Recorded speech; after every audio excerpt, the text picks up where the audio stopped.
morning laziness. This is Nilima Kayes, and today we are bringing to you an interview session with Ms. Jené Luciani. Morning Laziness is an online magazine dedicated to women. It showcases various articles, personal life stories, and interview sessions on different matters concerning women. And today, our interviewee, Ms. Jené, happens to be the CEO and founder of the Genbra and a best-selling author. So let us welcome our interviewee. Hello, Jené. Hi, nice to see you. How are you doing today? I'm doing great. Just got my kids off to school a little while ago, and now I'm comfy and cozy working from home today, and we're getting a snowstorm and an ice storm here in New York. So just kind of hunkering down for that. Interesting. And it's a pleasure to have you here with us on board at Morning Laziness. So how do you normally begin your day? Well, we have 4 children, 2 who live with us here pretty much full time. So I basically start the day bright and early, getting the kids on the school bus, doing the mom thing, and then sometimes I'm traveling and I'm doing a TV appearance for a morning show. So it all depends, on my work schedule, but most of the time, especially, since traveling slowed down with the pandemic, I'm mostly here, getting my kids fed and my dogs fed and the kids out the door, and that's it pretty much. That's great. What made you smile today? I would say lots of things make me smile. Definitely, my kids and the funny things they say and do make me smile. And then, of course, like I have a social media presence, and I do social media, but I like to look at other people's social media too. So lots of funny videos and fun things out there. So that I guess so far just the start of the day right now, but I would say that that's what made me smile so far today. Interesting. Now, what's a goal you've set to achieve by the end of this day? A goal that I achieve by the end of the day is just to always keep myself thinking positively and on a positive track. In the industry that I'm in, where everything is sort of like ebbs and flows, and you get a lot of rejection, especially with my the TV side of my work that I do. It's like I could be like, for example, I was working with a producer for a major national TV show, and I was waiting to book, and then they said, oh, never mind, we're not going to do the segment after like all this back and forth. So my goal for like every day, I would say basically, is just to keep myself in a positive mindset, to try to do a little bit of manifestation techniques throughout the day, and just kind of, keep myself in alignment, vibrational alignment with the universe. And that's like a big thing for me, is just that I am constantly just staying where I need to be, and not letting those like rejections or negative sort of things that happen within, life and career to bring me down completely. That sounds interesting. Now, as an author, what time of the day do you normally prefer to devote towards writing? Well, it used to be, when I just had one child, I would, get through my whole day, do all my work for the day, do the kids stuff. And then when she would go to bed, I would lock myself away and write. But now, because we have so many children and things are kind of crazy, I really can't dedicate set times to writing like that. So now, just pretty much during the day, when the kids are at school is when I do my writing. And sometimes, depending on how I'm feeling that day, I'll put it off.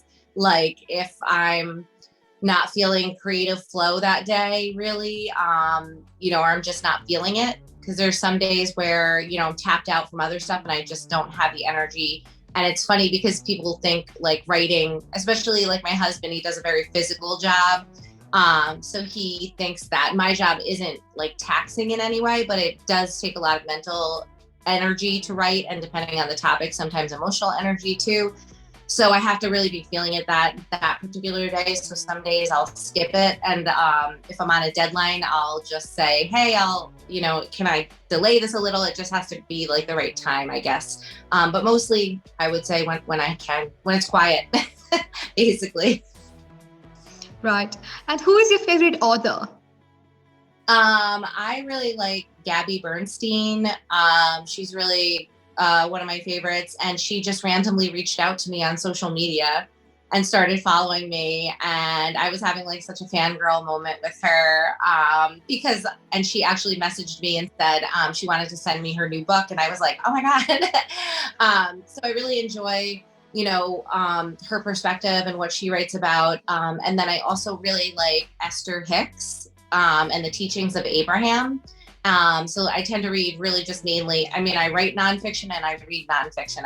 That's pretty much my genre. Mm-hmm. That's great. Now, how are you coping up with the third wave of pandemic? I would say things like here in upstate New York are, other than, still wearing masks and, being cautious and people kind of fighting over vaccination and that sort of thing, I would say things are somewhat normal otherwise. People are gathering and getting together. Activities are going on. Sports are going on. Kids' sports are going on. So I would say I'm coping fine. Luckily, knock on wood, things seem to be in a good course right now, and people that are getting sick are not getting seriously sick, and so for the most part, and so just getting used to this, I guess, new normal like everybody else. Mm-hmm. Right. Now, let's move on to some questions about your professional life. So you could share with us the backstory of the Genbra. So I am a bra expert, and I wrote the bra book, which is now in its second printing. And a lot of people know me through being on television, talking about bras and intimate apparel and helping women and giving advice. And I've always consulted with other intimate apparel brands for marketing purposes and sort of help them grow their brands. And so when the pandemic started and everybody kind of like stopped that type of work, basically work sort of just froze up for me. And so I had this idea for this crystal healing bra in my head for a long time. And so I decided to make a prototype during the pandemic when we were in lockdown with kids and everything, homeschooling kids. And I decided to make a prototype. And I pitched it to Shark Tank, and I made it through the first round without any sales or anything, just a prototype. So I knew that I had a good idea and a good story. And so I ended up pitching that to QVC, which is the largest home shopping network. And I won their contest that they have every year called the Big Find. So the Genbra became the Big Find for QVC in 2020. So then it was a race to manufacture the bra and to patent it and trademark and all that stuff and make myself an LLC. Like, I didn't have any of that stuff because I just kind of did this, everything kind of backwards. And so I launched in July of 2021 and sold 1,500 bras in the first 8 minutes on the air. And then steadily, basically almost sold out of inventory. So it's still available on QVC, but there's only a few hundred bras left. And yeah, so now I'm just thinking steps. I want to launch an e-commerce website to be able to sell, and I want to launch a new style of Genbra. So that sounds great. Now, if possible, what is actually the true magic behind Genbra? Like you had mentioned about the gem and the stones behind it. So what exactly is the magic behind it? Well, I don't know if you're familiar at all with crystals and the idea of a crystal, different crystals having different properties. So obviously crystals are nothing new. They've been around for like centuries. And the idea that a crystal has sort of magical powers and people will hold them or carry them or wear them. And a lot of times women will put crystals in their bra because we wear leggings and we don't have pockets and we want to have it close to our body and close to our heart. So I kind of springboarded off that concept and did a bra with a crystal, an authentic crystal embedded in the center of the bra. So you kind of always have it with you. It won't fall out. It won't move. And the idea is just that the different properties of the different crystals will kind of transmit as you wear it throughout the day and help you attract those things you want into your life. So the tan that I have here has a sodalite, which is a crystal that's known to be calming. So this is my Attract Peace bra. And when you wear it, you just feel more peaceful and you attract that sort of sentiment to your life. That sounds really brilliant. Apart from that, what are the interesting features of the Genbra? So the inaugural style I did is just a really, really simple wire-free bra, but it's great because it's actually tested a 44G. So it's a supportive bra, even though it doesn't have an underwire. It doesn't have any foam or padding or anything to it. It's just an unlined bra, which means that it just has the soft cups. And it has a beautiful kind of lace, just because I felt like women in every size, they're always complaining to me that they can't find a pretty bra. So I really wanted to make a pretty bra. And then you do get the adjustability in the straps and the hook and eye closure in the back of the bra. So it's just like that kind of perfect wire-free bra that you can wear for like 24 hours a day and really not feel it on your body, but it still has definitely, different features to it that make it very supportive as well. That sounds great. Well, so what exactly fascinated you to write about bras?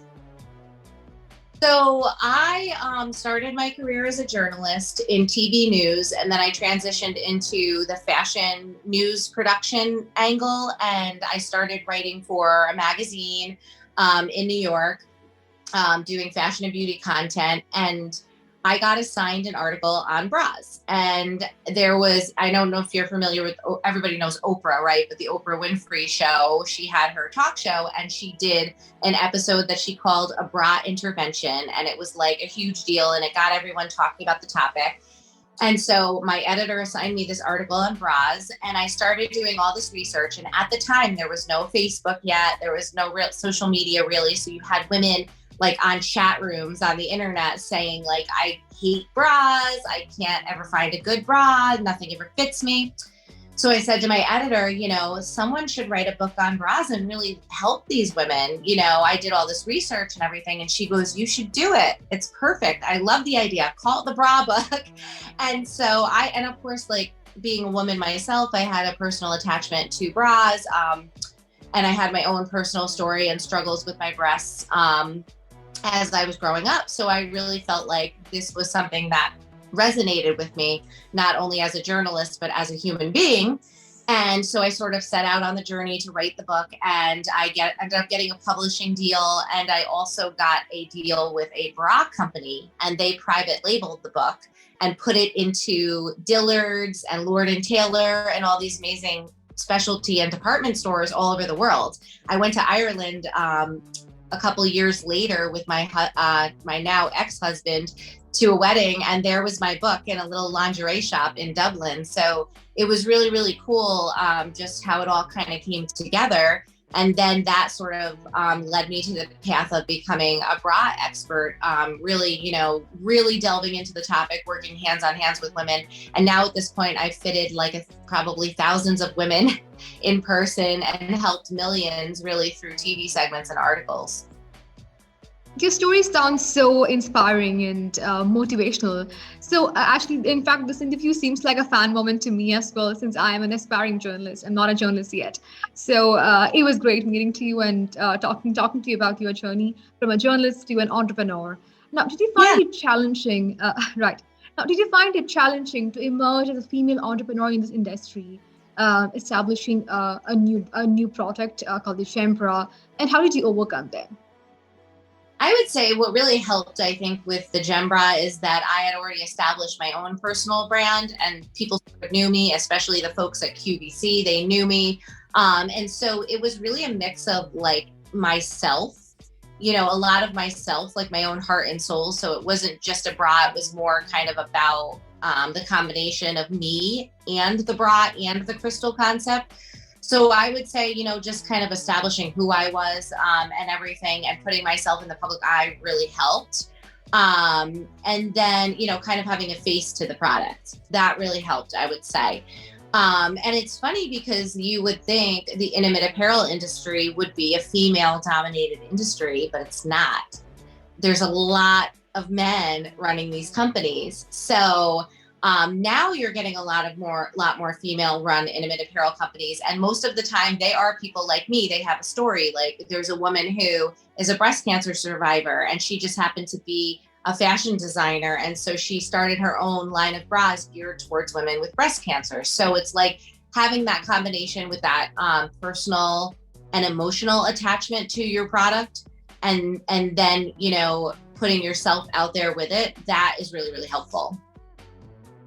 That sounds great. Now, share some tips for our women readers to pick up perhaps the right bra.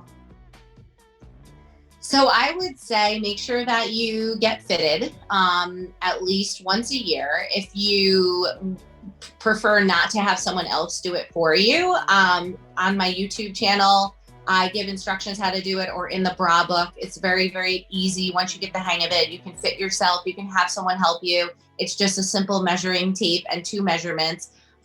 What's not simple is then trying to figure out your size and you have to kind of try things on. So every style is not going to work for every woman. So it's kind of important. It's really like trial and error. And it's important just to keep that in mind. Like you might see a really pretty demi cup bra, but if you have very large full breasts, you'll be spilling out of it no matter what size you buy. So it's just important to keep that in mind. And then it's really a perfect combination of what is comfortable to you and what looks good basically to you. So it's kind of like finding that good balance. Like you don't want to be out of balance. You don't want a bra that like looks great, but you're uncomfortable through the whole day. You want to make sure you have that like perfect balance of comfort and support. Right. Now, where do you see the Genbra in the next 10 years? So what is the goal you've set for the next 10 years? Well, I hope to really grow it to be a multi-million-dollar company, essentially, where I can create, different styles that will really help uplift women in both body and soul. Because, unlike most of the other bras out there, this really has the ability to do that because you have that crystal in the center. So, as if you think about your bra being the first thing that you put on throughout, in your day, you're setting your intention already that you're going to have a peaceful day, you're going to have a successful day, you're going to have a self-love day. I mean, whatever your crystal you're choosing. So that I really hope to grow this business and help a lot more women. And I also want to add a nonprofit sort of angle to my business. And because I really believe that bras should be accessible for all women. And there's a problem right now in many facets of this country and in the world where there are a lot of large groups of women who cannot access a good bra. So I hope to change that. I really do. I really like that social aspect you're trying to bring into this through this Genbra. So we wish you all the best to achieve the same.